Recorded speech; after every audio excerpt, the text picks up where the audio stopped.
Saturday morning, the Experts program kicking off right now, and that means it's time to talk technology with Luis Alvarez, CEO of the Alvarez Technology Group. Good morning, Luis. Good morning, Mark. How are you today? Doing pretty good. Anything fun planned for the weekend? Well, we have we're going to go to a friend's wine bottling party. Oh, neat.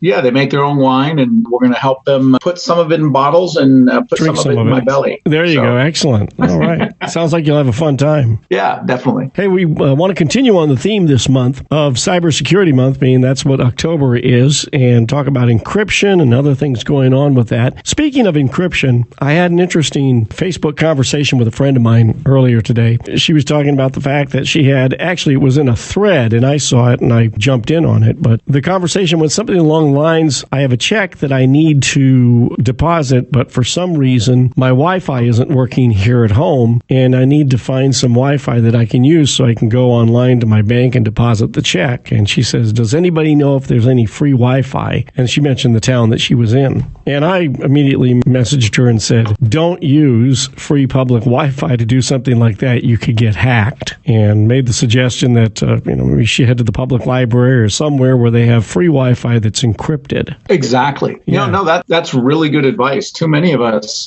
just become so trusting of this, very common Wi-Fi availability, and not knowing that some of those things are pretty dangerous, especially if you're in a place that you're not familiar with. Well, so let's say that she doesn't follow my advice. What kind of things could happen to her? Well, if she connects up to a Wi-Fi network, for example, that somebody's monitoring, which is easy to do with devices that can take all the packets and put them back together again and actually be able to essentially listen in as you type or as you browse the internet, they'll be able to capture her credentials, know what website she's going to, do all these things that you don't think can be done if you're connected to a Wi-Fi network. And they can actually even use it to inject malware back into her PC, into her system, because they basically have a free tunnel right to her PC. Now, she was planning on doing this on her telephone, not on a PC, but actually on her own handheld phone. Yep, still the same thing. Okay. Same difference. Yeah. Yeah, so I don't know what the end result of this was, how everything ended up going out, but I just said, hey, you could get hacked. You could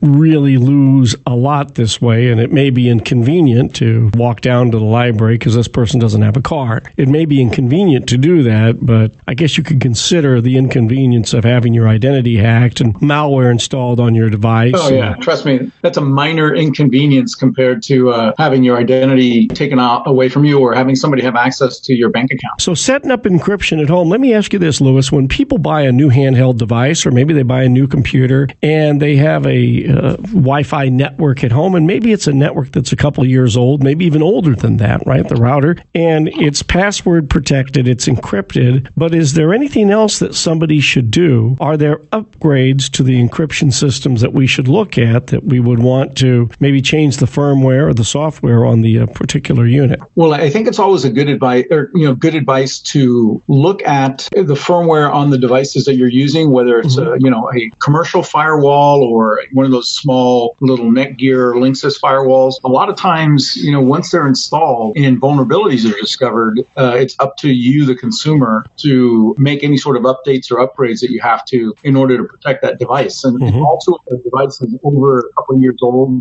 there are vulnerabilities that have been discovered, and the only way to protect yourself is to update the firmware or replace the device with something that's newer. So that's something that we always recommend people do. What if you have a leased device? Say you have your internet from Comcast or AT&T as an example, and you are paying a monthly fee to have that router in your home. It actually belongs to those folks. Who is in charge then of making sure the firmware is updated? That is actually the responsibility of the good people at Comcast or Spectrum. If you're using Xfinity or Spectrum cable, they automatically push out firmware updates as they become available. Or like what recently happened to me, my modem at home was several years old, and I got a notification from Xfinity saying basically, hey, that device is no longer supported. We can't update the firmware, so go by the store, put a new one, and replace it. And it was a fairly easy thing to do. It's pretty, easy peasy. I was in and out, but it's something we definitely recommend people do.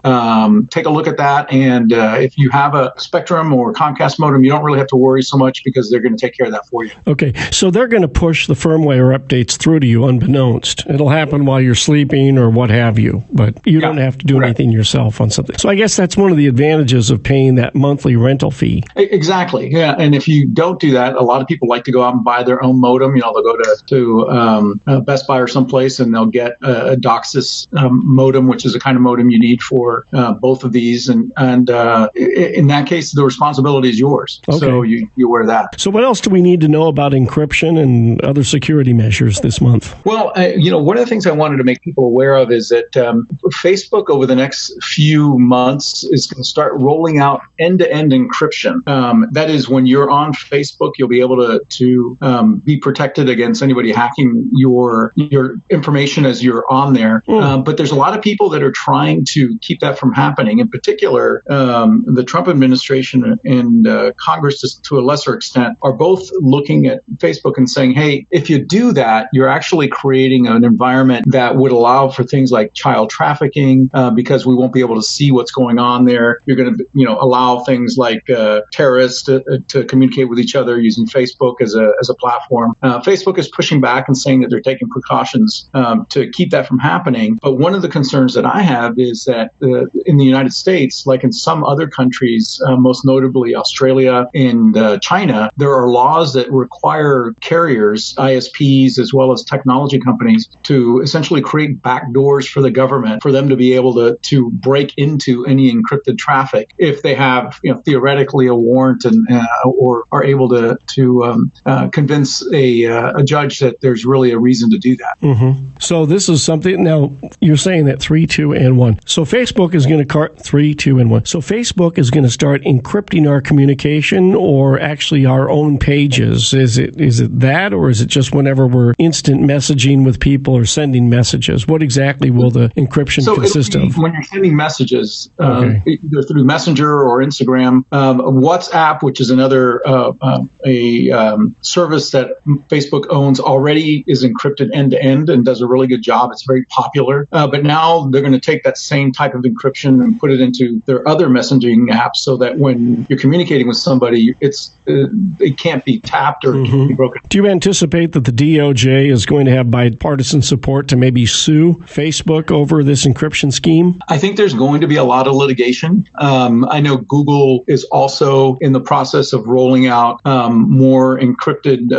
and more tighter encryption of their messaging tools. And all of that concerns the government, because to this point, they've been able to essentially, like, the old school tap your phone. They've been able to do that in seeking a warrant from a FISA court, for example, and then presenting it to the carriers or the technology companies and saying, hey, we want to be able to watch the traffic that's going back and forth. Once that traffic's encrypted, they won't be able to do that anymore. Okay, yeah, so that could be a big concern. And obviously the types of people that would want to exploit that, they will jump at the chance, whether it happens to be people that are trafficking in child pornography or even human trafficking, or talking about terrorists, right? People that want to, come up with IEDs and use them against the general population and do all sorts of other nefarious activities. They would welcome something like this, because essentially this would take a tool away from law enforcement to be able to monitor these folks. Yeah, and that's always the balance when it comes to privacy. You got to err, in my estimation, I always feel you have to err on the side of privacy rather than on the side of Big Brother, because it's a slippery slope. Once you start justifying, and sometimes, like, those cases are all legitimate cases that you pointed out, that people might misuse these services. But at the same time, there are billions of us that do our own perfectly legal, perfectly private communications, and we don't want anybody butting in on those, especially for reasons that we're not made aware of. Right. Well, we'll be watching the news and we'll see what happens with this. And you say it's going to be it'll be sometime in 2020 that Facebook will roll this out. Yeah. So Facebook is looking at starting it this year, but really rolling it out next year. All right. Luis Alvarez, CEO of the Alvarez Technology Group, our guest today on the program. He'll be back with us Monday morning around 8:40 with another segment where we talk about the latest trends in technology. And online, you can find the Alvarez Technology Group at alvareztg.com. At AlvarezTG, that is the Twitter handle. And Luis, the toll-free number for the I-Team. Give us a call at 866-78-I-Team. That's 866-784-8326.